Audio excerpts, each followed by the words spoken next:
আমি এসেছি। ওনার বক্তব্য 6 মিনিট। মাননীয় স্পিকার, আমি বুঝতে পারছি না সময়গুলা কিভাবে বন্টন করা হয়। সরকার দলের হলো 8 মিনিট, বিরোধী দলের হলো 6 মিনিট, এভাবে তো কথা বলতে পারবো না। মাননীয় স্পিকার, পাশাপাশি আমি এই সংসদের সর্বকনিষ্ঠ এমপি, বাংলাদেশের ইতিহাসের সর্বকনিষ্ঠ এমপি। আমি এখানে দাঁড়িয়ে আপনারা যে জেনজির কথা বলেন, সেই জেনজির প্রতিনিধি হয়ে আমি সংসদে কথা বলতে আসছি। আপনি যদি বলেন যে জেনজিরা কি চাই, আমি বলছি জেনজিরা 72-এর সংবিধান আর চাই না। আপনি যদি বলেন জেনজিরা কি চাই, আমি বলতে এসেছি জেনজিরা এটাই চাই, স্বাধীনতার 30 বছর পরে জন্ম নিয়ে আমার মতো যারা সন্তানরা রয়েছে তারা কেন ভোটাধিকার পাই নাই তার জবাব চাই। আমরা তো স্বাধীন বাংলাদেশে জন্ম নিয়েছি মাননীয় স্পিকার।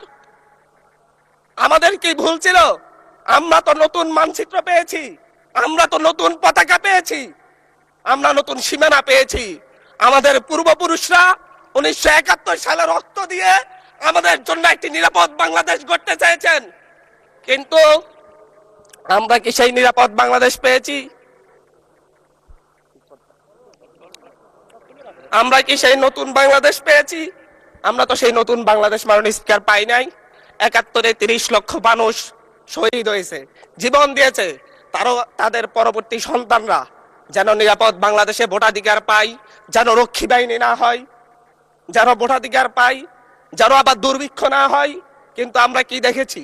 আমরা দেখেছি বাংলাদেশে দুর্ভিক্ষ হয়েছে। 1973 সালে ভোট চুরি হয়েছে।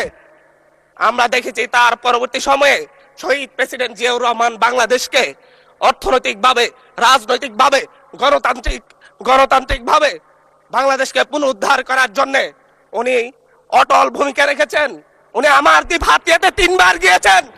আমি যেদিকে তাকিয়েছি, আমার এই বেড়িবাঁধ কে করে দিয়েছে? মেজর জিয়াউর রহমান।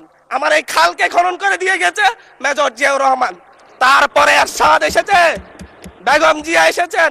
বেগম জিয়া আমার হাতিয়াতে 3 থেকে 4 বার গিয়েছেন, কিন্তু তারপর আমার হাতিয়ার ওই অঞ্চলের নদী ভাঙ্গন রোধ হয় নাই। ওই অঞ্চলের লক্ষ লক্ষ মানুষ ঘরবাড়িহীন ভাবে পড়ে আছে।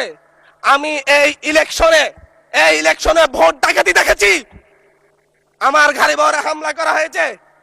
আমি কি এই ইলেকশনের জন্য নিজের রক্ত জড়িয়েছি?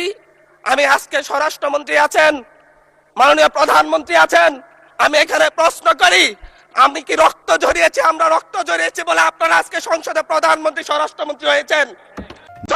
রক্ত ঝরিয়ে গুলিবিদ্ধ হয়ে 3 দিনের মাথায় গুলিবিদ্ধ হয়ে, দয়া করে থামুন মাননীয় সংসদ সদস্য, আপনার বক্তব্য অব্যাহত রাখুন।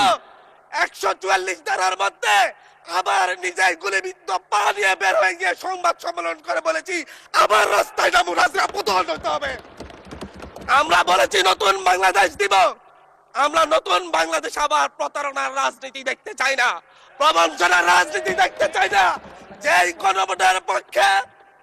গণভোটের পক্ষে আমাদের মাননীয় প্রধানমন্ত্রী প্রচারণা চালিয়েছেন, যে আদেশের পক্ষে মাননীয় সরকার দলীয় সংসদ সদস্যরা প্রচারণা চালিয়েছেন, আজকে এখানে সেই কেন এটা নিয়ে আবার দীর্ঘ আলোচনা হতে হবে। আমরা 90-এর গণঅভ্যুত্থানের কথা বলে যাই নাই। 3 জোটের রূপরেখা হয়েছে, বাংলাদেশ গণতান্ত্রিক ভাবে উত্তীর্ণ হবে কথা দেওয়া হয়েছিল, কিন্তু 94 সালের মাগুরার নির্বাচন কারা আয়োজন করেছিল? কারা 94 সালে মাগুরার নির্বাচন আয়োজন করেছিল? আজকে আবার এই সংসদে দাঁড়িয়ে আবার এমন একটা ব্যবস্থা নিয়ে যাচ্ছেন, আরেকবার যে মাগুরার নির্বাচন আয়োজন করবেন না, এর নিশ্চয়তা কে দিবে? আমি আমার সবচাইতে কম বয়সী প্রার্থী হিসেবে নিজের প্রার্থীটা জমা দিয়ে এলাকায় গিয়েছে প্রচারণা করতে। 3 বার হামলার শিকার হতে হয়েছে। আমি সংসদ সদস্য হিসেবে এলাকায় গিয়েছি, সেই জায়গায় আমার উপর হামলা করেছে, সরাসরি ভিডিওতে দেখা গিয়েছে। অস্ত্র নিয়ে, দেশীয় অস্ত্র নিয়ে আমাকে কোপাতে আসা হয়েছে। তারা কারা? ওরা তো তারাই যাদের প্রত্যেকের হাতে বিএনপি দলীয় নেতা কর্মীদের রক্ত লেগে আছে, প্রাণ লেগে আছে। এই বিশ্বাসঘাতকতা মাননীয় স্পিকার, এই রাষ্ট্র আর সইবে না, আপনারাও সইতে পারবেন না। বিশ্বাসঘাতকতার মূল্য এই দেশে আবার দিতে হবে আপনাদেরকে। আপনারা যারা আপনাদের ভাইদের রক্ত জড়িয়েছে, খুন করেছে, খুনের মামলা আছে, তাদেরকে আবার পুনর্বাসিত করে আমাদেরকে খুন করার জন্য লেলিয়ে দিচ্ছেন। চট্টগ্রাম থেকে এক সাংগঠনিক নেতাকে পাঠিয়েছে অস্ত্র সহ আমাদের লোকজনের উপর হামলা করতে। ভোটের দিন সকালবেলা থেকে প্রত্যেকটা ভোট কেন্দ্রে অস্ত্র দিয়ে মহড়া দিয়েছে। 30টা ভোট কেন্দ্রে এনসিপির প্রার্থী, বিএনপি দুজন বিদ্রোহী প্রার্থী সহ কারো এজেন্টকে ঢুকতে দেওয়া হয় নাই।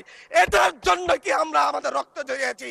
মাননীয় স্পিকার, ইলেকশনের একদিন পরে আমাকে আর 1 মিনিট বাড়িয়ে দিবেন মাননীয় স্পিকার, 1টা মিনিট। মাননীয় স্পিকার, ইলেকশনের পর দিন এক নারী অভিযোগ করেছেন, এক নিরীহ নারী, ওনাকে ধর্ষণ করা হয়েছে শুধুমাত্র শাপলাগড়িতে ভোট দেওয়ার কারণে। 1 ঘন্টার মধ্যে শেষ করবেন 1 মিনিট। মাননীয় স্পিকার, একজন ভুক্তভোগী নারী অভিযোগ করেছে ওনাকে ধর্ষণ করা হয়েছে শাপলাগড়িতে ভোট দেওয়ার কারণে। সার্কেল এসপি 1 ঘন্টার মধ্যে বলেছে এই ধরনের কোনো ঘটনা ঘটে নাই। আজকে 42 দিন পার হয়েছে, এখনো ডিএনএ রিপোর্ট আসে নাই। মামলা নিতে 3 দিন দেরি হয়েছে। সিভিল সার্জন অফিস তদন্ত কমিটি করে দিয়েছে, তদন্ত কমিটির রিপোর্ট জমা দিয়েছে। ভুক্তভোগী নারী জানে না তার তদন্ত রিপোর্ট কি এসেছে। এই ভয়াবহ পরিবেশ তৈরি কারা করছে? আমার মনে হয় স্বরাষ্ট্রমন্ত্রী আইনের ব্যাখ্যা না দিয়ে, আইনমন্ত্রী আইনের ব্যাখ্যা দিবেন, স্বরাষ্ট্রমন্ত্রীর এসবে মনোযোগ দেওয়া দরকার। স্বরাষ্ট্রমন্ত্রীর মনোযোগ দেওয়া দরকার। সারা দেশে কোথায় কোথায় সন্ত্রাসীরা রয়েছে সেই সকল সন্ত্রাসীদের তালিকা করে তাদেরকে বিচারের ব্যবস্থা করা দরকার। স্বরাষ্ট্রমন্ত্রীর উচিত ধন্যবাদ মাননীয় সদস্য। নেতা কর্মীরা হত্যার শিকার হয়েছে তাদের বিচারের ব্যবস্থা করা দরকার। ধন্যবাদ মাননীয় সদস্য।